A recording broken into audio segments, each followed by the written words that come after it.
నిఘా వ్యవస్థ అనేది చాలా చాలా ముఖ్యమైనటువంటిది. వెనకట రాజులైనా మన దేశ ప్రభుత్వమైనా రాష్ట్ర ప్రభుత్వమైనా ఈ దేశం యొక్క అంతర్గత భద్రత, శాంతి భద్రతలు అనేటువంటి దాన్ని అత్యంత ప్రాధాన్యతగా ఏ ప్రభుత్వమైనా కూడా చేస్తుంది. ఎందుకంటే ఒక జిల్లాలోనైనా ఒక రాష్ట్రంలో ఎవరైనా పెట్టుబడులు పెట్టాలంటే నేషనల్ క్రైమ్ బ్యూరో వెళ్ళి చూస్తారు.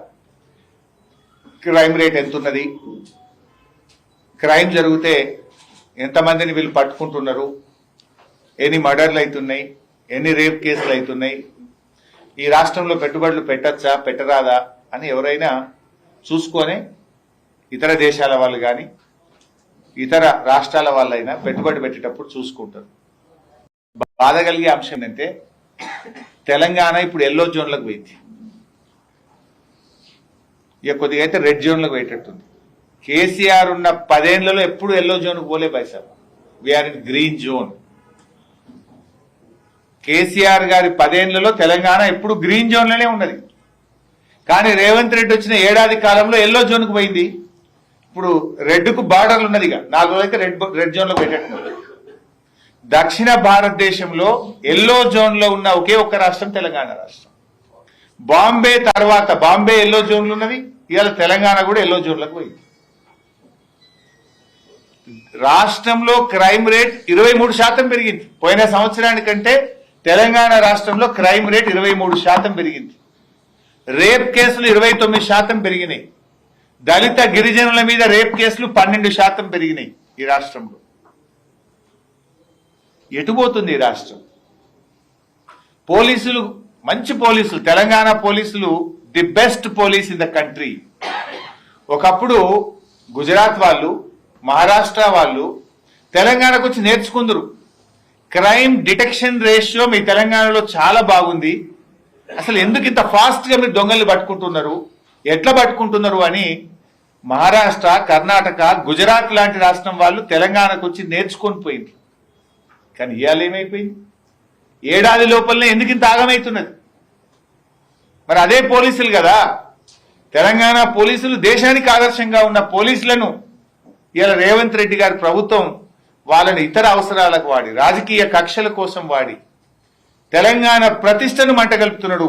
తెలంగాణ పోలీసుల ఆత్మ గౌరవాన్ని దెబ్బతీస్తున్నాడు ఇవాళ రేవంత్ రెడ్డి గారు. అసలు చాలా మంచి మంచి సాఫ్ట్వేర్ ఉండేది మన దగ్గర. హ్యాక్ ఐ, ఎవరైనా మహిళలు ఇంట్లో నుంచి బయటకు పోతే హ్యాక్ ఐలో రిజిస్టర్ చేసుకొని పోతే సేఫ్ గా ఆమె మళ్ళా ఇంటికి చేరేదాకా పోలీసులు మానిటర్ చేసేవాళ్ళు. 23 లక్షల మంది మహిళలు హ్యాక్ ఐలో రిజిస్ట్రేషన్ చేసుకున్నారు. ఇవాళ హ్యాక్ ఐ అనేది బంద్ అయిపోయింది రాష్ట్రంలో. ఈ పెట్టి కేసెస్ అనే సాఫ్ట్వేర్ ఉండేది, అది కూడా బంద్ అయిపోయింది. అరే కొత్తవి పెడతారా, ఇంకిన్ని మంచివి తీసుకొస్తారా? ఉన్న సాఫ్ట్వేర్ని ఎవరైనా బంద్ చేసుకుంటారా? ఈ పెట్టి కేసు బంద్ అయిపోయింది, హ్యాక్ ఐ బంద్ అయిపోయింది. అంటే రాష్ట్రంలో ఈరోజు పెట్రోలింగ్ వ్యవస్థ పూర్తిగా దెబ్బతిన్నది. డయల్ 100 కూడా చాలా దారుణంగా ఫెయిల్ అయిపోయింది. బీఆర్ఎస్ ప్రభుత్వం ఉన్నప్పుడు డయల్ 100కి ఎవరైనా ఫోన్ చేస్తే 3 నుంచి 5 నిమిషాల్లో పోలీసులు అక్కడికి చేరుకునేవారు. ఇవాళ డయల్ 100కి ఎవరైనా ఫోన్ చేస్తే దాదాపు 7-8 నిమిషాలు 10 నిమిషాలు పడుతుంది. మరి అప్పుడు 3 నిమిషాలకు 5 నిమిషాలకు వచ్చింది ఎట్లా? ఇప్పుడు 7 నుంచి 10 నిమిషాలు అయింది ఎట్లా? ఏమైంది? ప్రభుత్వం మారగానే మారుతుందా? అంటే అక్కడ టెక్నాలజీని సరిగా వాడతలేరు, అక్కడ స్టాఫ్ను తగ్గించారు, నిర్లక్ష్యం అవుతా ఉంది. ఆ రింగ్ టోన్ ఏందో పెట్టిన కొత్తగా 40 సెకండ్లు ఆ రింగ్ టోనే నడుస్తుంది.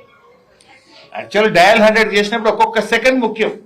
ఒక్కొక్క 5 సెకండ్లలోనే అక్కడ ప్రాణాలు పోతుంటాయి. 5 సెకండ్లలోనే ఒక ప్రాణాన్ని కాపాడే అవకాశం ఉంటుంది. డయల్ 100 పనితీరు రేవంత్ రెడ్డి ప్రభుత్వంలో దారుణంగా పడిపోయింది. క్రైమ్ డిటెక్షన్ రేషియో బీహార్ కంటే దారుణం అయిపోయింది తెలంగాణ. బీహార్ కంటే దారుణం. బీహార్ అంటేనే అందరూ దేశంలో లాస్ట్ అనుకుంటారు. కానీ రేవంత్ రెడ్డి ఏడాది పాలనలో క్రైమ్ డిటెక్షన్ రేషియోలో బీహార్ కంటే కూడా తెలంగాణ వెనుకబడిపోయింది. ఇట్లా ఉంటే ఎవడన్నా కంపెనీ వాడు వస్తాడా? ఇక తెలంగాణకు పెట్టుబడులు పెడతారా? ఇలా ఎందుకంటే హోంమంత్రిగా కూడా ముఖ్యమంత్రి ఉన్నాడు. ఏమనంటే తెలంగాణ పోలీస్ లోగో మార్చినాం. లోగోలు మారిస్తే ఏమొస్తుంది? తెలంగాణ బతుకుదెరువు మారుస్తా అని చెప్పిన రేవంత్ రెడ్డి తెలంగాణ తల్లిని మారుస్తా, పోలీస్ లోగోను మారుస్తా, తెలంగాణ సింబల్ మారుస్తా ఇవి మార్చుడు తప్ప నువ్వు మార్చిందేంది? పోలీసులు ఎంతసేపు ప్రతిపక్షముల మీద కేసులు పెట్టు, సోషల్ మీడియాలో పోస్ట్ పెట్టిండు, వాని లోపలై వీని లోపలై. ఈ పనులు కాదు కదా పోలీసులు చేయాల్సింది.